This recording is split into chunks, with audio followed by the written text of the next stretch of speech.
패션 디자이너 밀라논나, 그리고 1인 방송 크리에이터 박막래 할머니. 모두 대표적인 시니어 스타죠. 그런데요, 중년 이후 새로운 인생을 맞아 활기찬 노년을 보내는 것이 생각만큼 쉽지 않습니다. 특히 노화 속도가 더 빠른 곳이 무릎 관절인데요. 퇴행성 관절염이 대표적인 질환이라고 할 수 있습니다. 그런데 이걸 방치하고 아픔을 견디다 보면 더 큰 문제가 생길 수 있거든요. 자, 퇴행성 관절염에 대해서 더 자세히 살펴드리겠습니다. 관절은 뼈와 뼈가 만나는 부위입니다. 뼈와 뼈 사이가 부드럽게 운동할 수 있도록 연골, 관절낭, 활막, 인대, 힘줄, 근육 등으로 구성되어 있으며 움직임에 따라 발생하는 충격을 흡수하는 역할을 합니다. 그런데 나이가 들어감에 따라 관절을 사용하면 사용할수록 문제가 생기는데, 퇴행성 관절염은 관절을 보호하고 있는 연골이 손상되거나 퇴행성 변화로 염증과 통증이 생기는 질환입니다. 가장 흔하게 나타나는 증상은 관절을 움직일 때마다 느껴지는 통증으로 손가락, 고관절, 무릎, 척추 등 관절 어느 부위에나 생길 수 있지만 특히 사용량이 많은 부위에 중점적으로 발생합니다. 활기찬 노년을 방해하고 삶의 질을 떨어뜨리는 퇴행성 관절염. 어떻게 치료하고 예방 관리해야 하는지 오네어 닥터스에서 자세히 알아봅니다. 활기찬 노년을 꿈꾸는 중장년층의 최대 관심사이기도 할 것 같습니다. 퇴행성 관절염에 대해서 살펴보고 갈게요. 선생님, 퇴행성 관절염 어떤 질환인지 설명 먼저 좀 부탁을 드리겠습니다. 예. 네. 자동차도 연식이라는 게 있어요. 연식이 오래된 자동차는 일단 소리가 많이 납니다. 그리고 여러 가지 고장도 잘 나고요. 한번 퍼지면 또 잘 고치기가 힘들고요. 우리 몸도 자동차랑 똑같습니다. 퇴행성 관절염이라는 것은 말 그대로 관절이 연식이 오래된 걸 의미하는 거고요. 일단 삐걱삐걱 소리도 나고 또 아프고요. 한번 고장이 나면 일상생활이 불가능할 정도로 굉장히 통증과 변형, 그런 불편한 증상들을 나타낼 수 있죠. 그게 바로 퇴행성 관절염입니다. 그러면 퇴행성 관절염의 주요 원인이 노화로 설명을 할 수 있을까요? 어떤 게 있습니까? 주요 원인 하면? 누구나 퇴행성 관절염은 피할 수 없다. 그러면 그 원인은 뭐겠느냐 하면은 많이 쓰는 것과 관련이 있습니다. 얼마나 연골이 더 튼튼한가? 뼈가 더 튼튼한가? 근육이 더 튼튼한가? 이런 것들은 기본 바탕이 되겠고, 그것을 가지고 어떤 직업을 가지고 어떤 자세를 계속 취했는가? 부하가 어떤 쪽으로 많이 걸렸는가? 체중이 많이 실리는 쪽? 그런 쪽에 있는 관절이 더 많이 닳겠죠. 그 닳는 과정이 퇴행성 관절염의 원인이라고 볼 수 있습니다. 무릎을 일단 예로 들어볼게요. 네.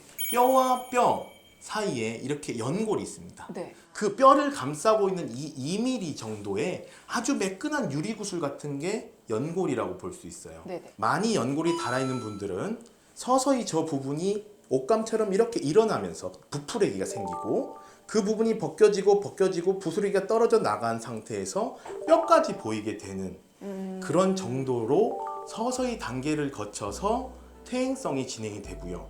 거기서 나오는 부스러기들이 통증을 일으킨다든지 이런 염증들을 일으키고, 그것들을 해소하기 위해서 우리 몸을 지키는 여러 가지 세포들이 모이면서 그런 염증 세포들이 점점 더 심해지는 거죠. 네. 점점 나빠지는 이 과정이 퇴행성 관절염이라고 볼 수 있습니다. 그 원인은 노화다, 과다 사용. 그것과 관련이 많습니다. 건강보험 심사평가원 통계에 따르면 퇴행성 관절염, 무릎 관절증으로 진료를 받은 환자 수는 2015년 260만여 명에서 2019년 296만여 명으로 꾸준히 증가했습니다. 성별 환자 비율을 살펴보면 남성이 30.2%, 여성이 69.8%로 여성이 남성보다 높은 발병률을 보였고요. 연령별로는 60대가 32.9%로 가장 많았고, 이어 70대, 50대 순으로 나타났습니다.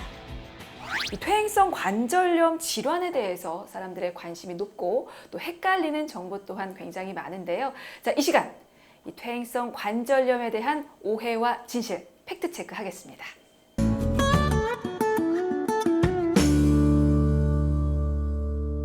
자, 첫 번째 항목부터 저희 확인하겠습니다. 퇴행성 관절염, 무릎 연골 주사는 연골을 생성한다. 사실 무릎 연골 주사가 퇴행성 관절염의 대표적인 치료법이잖아요. 네. 그 치료를 받으면 손상됐던 연골이 다시 재생이 될까요? 어떻습니까? 진실입니까? 오해입니까? 완전히 오해입니다. 오해입니까? 네. 네, 이유는요? 무릎 연골 주사는 네. 무릎 안에 원래 연골액이 들어 있습니다. 아, 네. 네, 3cc 정도 들어 있는데요. 매번 이렇게 만들어지고 없어지고 네. 계속되거든요. 근데 그 연골 주사는 그 연골액을 채워주는 역할을 해요. 넣어주는 거군요. 네. 그런데 연골이 생성될 리가 없죠. 그러니까 이 질문은 시작부터 굉장히 연골 주사를 모르시는 분이 질문을 만들었다. 그렇군요. 네. 그러니까 생성한다가 아니고 보충해준다 정도가 맞는 그렇죠. 문장이겠네요. 네. 알겠습니다. 완벽한 오해였다는 네, 것 완벽한 말씀을 드리면서 다음 항목입니다. 골다공증이 있으면 인공관절 수술을 못한다. 이것도 제대로 좀 확인을 해주시죠. 이것도 굉장한 오해입니다. 굉장한 네, 오해입니까? 굉장한 오해고 흔히 이걸 할머니들이 많이 저한테 말씀하세요. 제대로 풀어주십시오. 예? 왜냐하면 이건 저만 잘하면 됩니다. 뼈가 약하니까 수술을 조심하면 되는 거지. 어머님이 조심할 거는 넘어지지 마세요. 제가 인공관절로 새 무릎을 드릴 테니까 넘어지지 않도록 하세요. 왜? 인공관절 수술을 한 분이 넘어지면 절대로 처음 상태로 돌아갈 수가 없습니다. 굉장히 결과가 안 좋아요. 네네. 그래서 골다공증이 있어도 인공관절 수술을 할 수 있지만 넘어지지 않도록 조심해야 한다. 네. 그리고 전문의의 그리고 내공이 수술을 중요하다. 잘해야 한다. 알겠습니다. 굉장히 조심하게. 자, 마지막 항목입니다. 인공관절 수술은 늦게 할수록 좋다. 이 늦게라는 말은 고령일수록 좋다라는 의미로 해석이 됩니다. 어떻습니까? 이것도 2번 질문보다 더한 오해라고 볼 수 있습니다. 점점 더 예, 오해가 예, 쌓이네요. 네. 인공관절 수술은 필요할 때 해야 됩니다. 적기에. 나이에 상관없이. 나이에 상관없이 적기에 해야 합니다. 너무 고령에 하는 것은 굉장히 위험하기 때문에 그때까지 가는 것은 추천하지 않고요. 네. 그리고 너무 일찍 하는 것도 좋지는 않습니다. 왜냐하면 인공관절에도 수명이 있거든요. 네. 대략 한 20년 정도라고 이야기를 하는데요. 옛날에는 65세 전후로 수술하기를 권유했어요. 네. 왜냐하면 20년 쓰면 80세. 그렇죠. 예, 80세 전후에 이제 돌아가시는 거를 생각하고 있는데 요즘 기대 수명은 85세거든요. 맞아요. 적절하게 한 번만 수술하고 돌아가시면 안 되겠냐. 그런데 또 그게 또 이견이 굉장히 많아요. 왜냐하면 일찍 수술을 했다가 한 번 더 수술을 하려고 보니 나이가 너무 많아서 못 하시는 경우가 있어요. 그럴 수 있겠네요. 예, 정말 너무 아파서 고통스러워서 근육이 쭉쭉 빠질 때는 네. 적기에 수술 탁 해주고 아, 인간답게 산 다음에 좀 다시 뭐 삐걱거리면서 아프면 다시 재수술 이런 나이에 해줄 수 있는 거죠. 말씀하신 답이 맞는 것 같습니다. 네. 필요할 때 적기에 그게 수술이든 어떤 치료법이든 당장 받으시는 게 좋을 것 같고요. 아마도 많은 분들께서 이 퇴행성 관절염 치료법도 궁금해 하실 것 같습니다. 내원한 환자분 만나보도록 하겠습니다.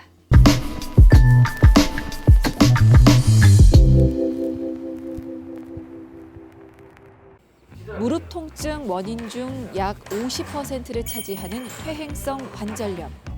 나이가 들수록 발병률도 증가하는데요.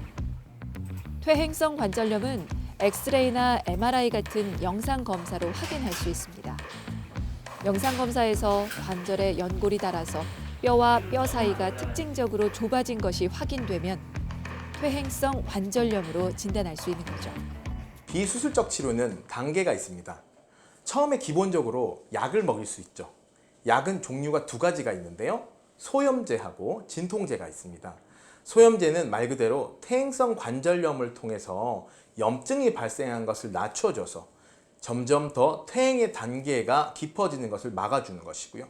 진통은 그 퇴행성 관절염에서 발생하는 그런 통증이 머리에 전달되지 않고 일상생활을 할 수 있도록 도와주는 약을 의미합니다. 그런 것들이 잘 효과적으로 듣지 않게 된다면 우리는 주사 치료를 할 수 있습니다. 주사는 뭐 근육으로 혈관으로 맞는 주사를 비롯해서 직접 관절 내에 맞는 스테로이드, DNA, 관절에 여러 가지 형태의 이런 주사들도 있죠. 안녕하세요. 안녕하세요. 네. 어디가 불편하세요? 무릎이 불편합니다. 네. 어느 쪽 무릎이 불편하시죠? 양쪽 무릎이 다 불편하세요? 언제부터 불편하셨을까요? 오래전인데 한 네. 10년 전부터. 방금 검사하셨는데요. 여기 지금 엑스레이 보시면 이게 오른쪽 무릎이고 이게 왼쪽 무릎입니다. 퇴행성 1, 2, 3, 4단계 중에 2, 3단계, 2단계 정도 된다 볼 수 있어요.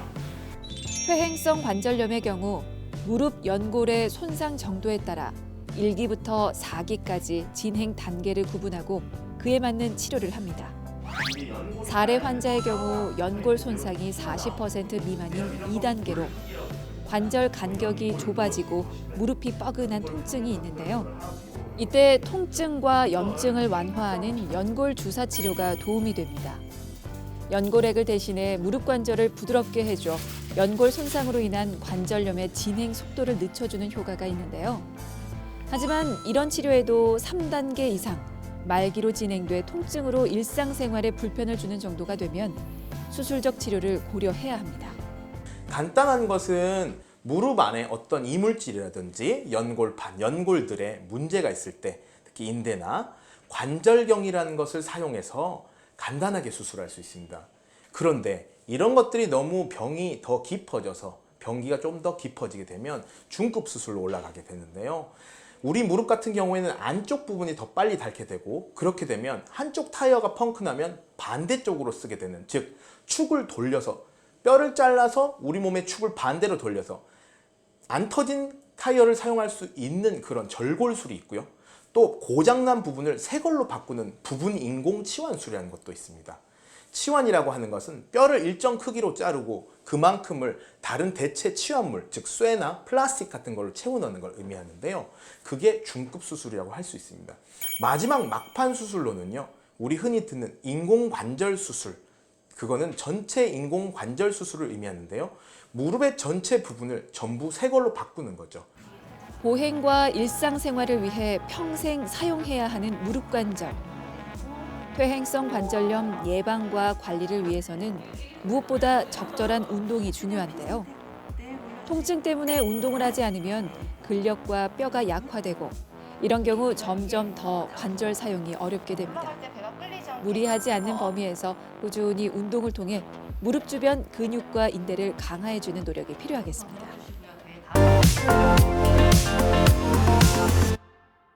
주제와 관련해서 기억하고 있으면 좋을 단 하나의 키워드를 꼽아보는 시간, 닥터스 픽입니다. 자, 정형외과 전문의 조훈식 원장이 꼽은 퇴행성 관절염과 관련된 닥터스 픽은 무엇일까요? 바로 공개해 주시죠. 제가 선택한 닥터스 픽은 Save the Meniscus입니다.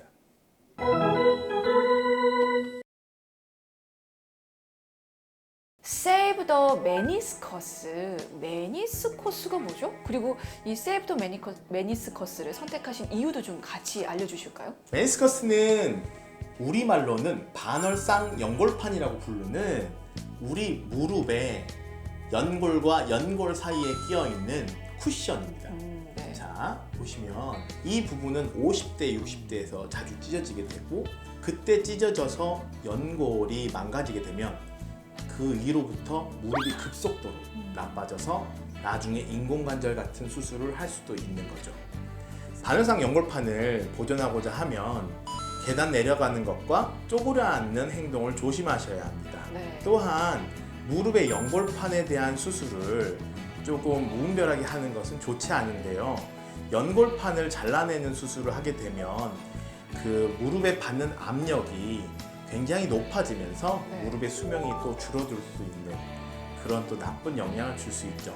Save the Meniscus는 전 세계에 있는 의사들이 우리 너무 많이 반월상 연골판을 잘라내는 게 아니냐, 무릎의 연골판을 살려야 무릎을 오래 쓸 수 있지 않겠느냐, 그런 것 때문에 외치고 있는 저희들만의 구호입니다. 그러니까 메니스커스, 이 반월상 연골판을 지키기 위해서 전문의뿐만 아니고 우리 환자들도 노력을 해야 될 것 같습니다. 자, 오늘 퇴행성 관절염 살펴봤는데 이로 인해서 통증을 호소하시는 많은 환자분들을 위해서 끝으로 당부 한 말씀 남겨주시죠. 무릎의 퇴행성 관절염은 누구나 피해갈 수 없는 필수 불가결한 노화 과정입니다. 그 과정에서 우리가 목표로 삼아야 할 것은 어떻게 이 무릎을 인공관절을 하지 않고 내 무릎을 지키고 생을 마감하는가. 그것이 핵심입니다. 자기의 무릎은 자기가 지키는 겁니다. 그리고 무엇보다 여러분 옆에서 믿고 자신의 무릎을 맡길 수 있는 좋은 주치의를 찾는 것이 중요합니다. 네, 알겠습니다. 참지 마시고 아프고 이상이 느껴진다면 전문의 병원 찾아가시면 좋겠습니다. 자, 오늘 도움 말씀의 정형외과 전문의 조훈식 원장이었습니다. 말씀 고맙습니다.